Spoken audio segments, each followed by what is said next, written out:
Hi guys, welcome to Keyboard Lessons. Thanks for joining me today. Today we're going to be talking about rhythm, counting, playing along with your band. We're going to talk about some different keyboard sounds that you can select, different ways to play along with the songs that you're writing and with the rock camp song. The first thing that we're going to do is we're going to talk about just some basic rhythm. We're going to clap and count along. I'm going to turn my metronome on over here. We're counting in 4. What we're going to do is we're going to clap and count 1, 2, 3, 4, and we're just going to do that a couple of times. I want you to do it with me, and then we'll stop and we'll keep talking. Okay? Here we go. 1, 2, 3, 4. 1, 2, 3, 4. 1, 2, 3, 4. 1, 2, 3, 4. 1, 2, 3, 4. Good job. All right, now we're going to do a little bit more complicated than that. Instead of just counting 1, 2, 3, 4, we're going to start skipping numbers. Okay, so this time let's count 1, 3, and 4. 2, 3, 4. 1, 3, 4. 1, 3, 4. 1, 3, 4. 1, 3, 4. Cool. This time let's count 1, 2, and 4. 2, 3, 4. 1, 2, 4. 1, 2, 4. 1, 2, 4. 1, 2, 4. Cool. Let's try another one. Let's count 2, 3, and 4, but we're going to skip 1. How about 2, 3, 4. 2, 3, 4. 2, 3, 4. 2, 3, 4. 2, 3, 4. So the reason I like to start with that as an exercise is just to show you that even though we're doing something pretty simple, which is counting in 4, that there's lots of different ways you can leave beats out and it immediately spices up what you're doing instead of just playing every single count. Let's see, another thing we can do is to actually speed up how many, instead of playing 1 beat per count, we can play more than 1 beat per count. So this time, instead of counting 1, 2, 3, 4, we're going to go 1 and 2 and 3 and 4 and we're going to count them a little faster and show you how we can have extra notes. 2, 3, 4, 1 and 2 and 3 and 4 and 1 and 2 and 3 and 4 and 1 and 2 and 3 and 4 and 1 and 2 and 3 and 4 and so all those rhythms felt different, right? But the whole time my metronome was exactly the same. So we'd made all those changes ourselves just by making different decisions about how slow or fast we were going to clap. And that translates onto your instrument as well. So let's do some different rhythms on the E major chord because that's the first chord that you're going to need to know how to play in the rock camp song. So let's come over here to my keyboard and let's review some different rhythms we can play with the E major chord. All right, E major is the first chord we're going to do, and to build an E major chord we need E, G sharp, and B, okay? And I'm actually going to play that with my right hand because I'm going to have my left hand playing the bass here, okay? All right, so we're talking about different rhythms that we can play with this. So we could just go 1, 2, 3, 4. You know, pretty simple. If you're not sure what you want to do, I mean, that's a classic and you can't go wrong with it. We could also do things like arpeggiations, which is where instead of playing all the notes all at once, we play them individually.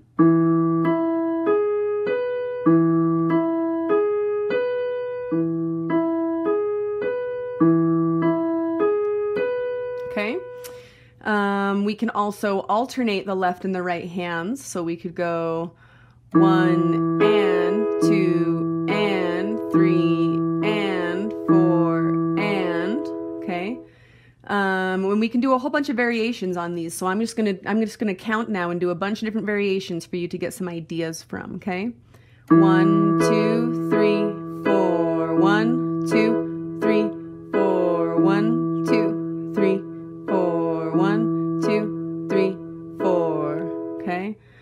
Let's see, what else can we do? We can go 1, 2, 1, 2, 3, 4. 1, 2, 1, 2, 3, 4.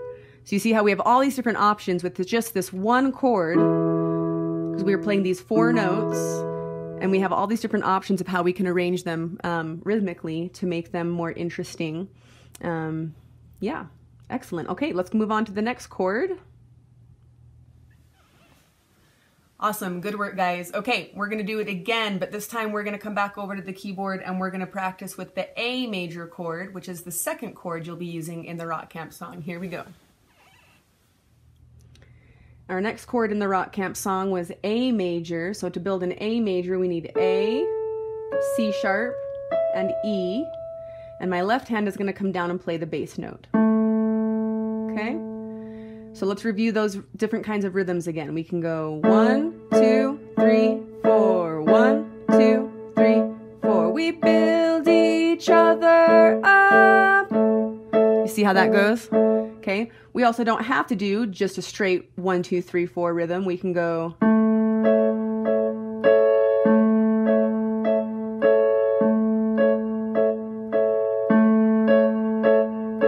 Or we can do the arpeggiations, which is a personal favorite of mine. 1, 2, 3, 4. 1, 2, 3, 4. You can do it backwards, starting from the top.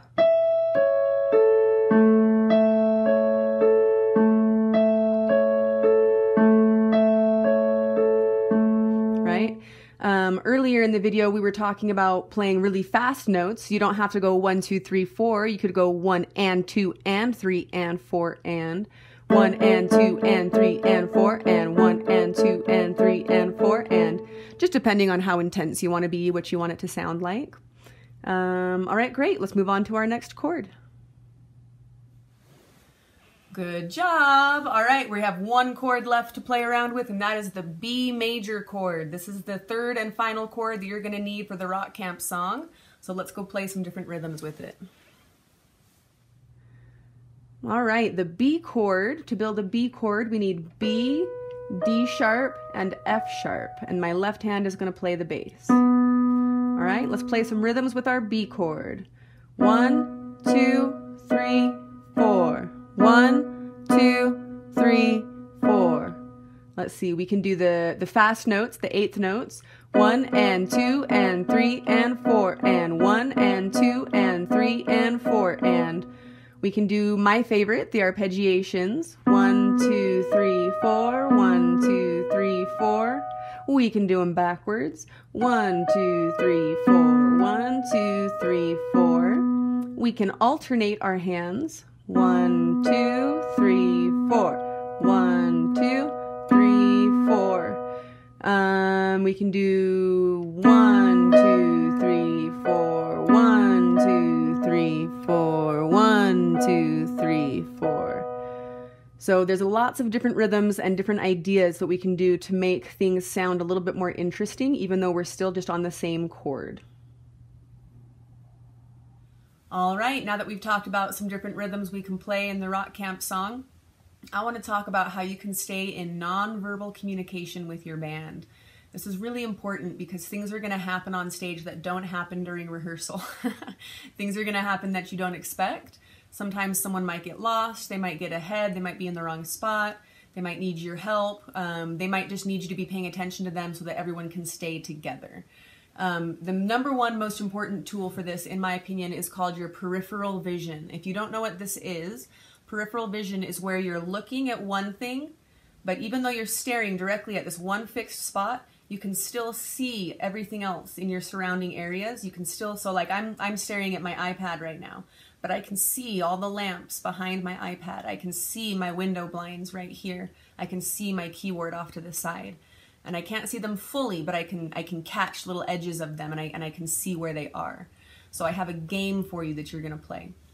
I want everyone to pair up with someone else in your band, stand a foot or two away from each other, facing each other, and stare deeply into one another's eyes.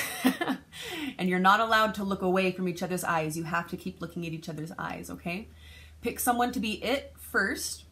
Whoever is it first is going to slow, this is called the mirror game, by the way. I don't think I said that yet. Whoever is it first is going to be the person looking in the mirror, okay? And the person looking in the mirror is going to slowly move their hands and their legs. You can't see my legs, but I'm moving them.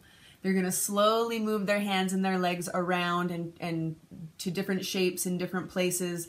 and your partner has to try and follow everything that you're doing, even though they're staring you straight in the eyes and they're not actually watching your body parts, okay? So why don't you go ahead and pause the video right now and play that game a couple of times. Let everyone have an opportunity to be it. Go ahead and pause the video right now, and when you come back, I'll have something else for you. All right, how was it? Did you do it? Did you mirror good? Awesome.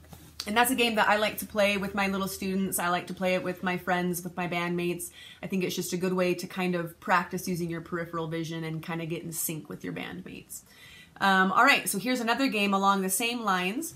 Earlier in this video, we did some clapping and some counting with the metronome, and everything had to stay very rigid and very exactly where it was, right? That's not always going to happen in your performances. Sometimes someone might accidentally speed up, someone might accidentally slow down, and between everyone in the band, you have to figure out how to keep the same tempo. So for this next game, partner off once again, and when you have your partner, pick someone to be it, and this is what we're going to do. We're going to count to 10, and we're going to clap 10 times, but you can do it as fast or as slow as you want, and the other person has to try and clap and count at exactly the same time as you. Does that make sense?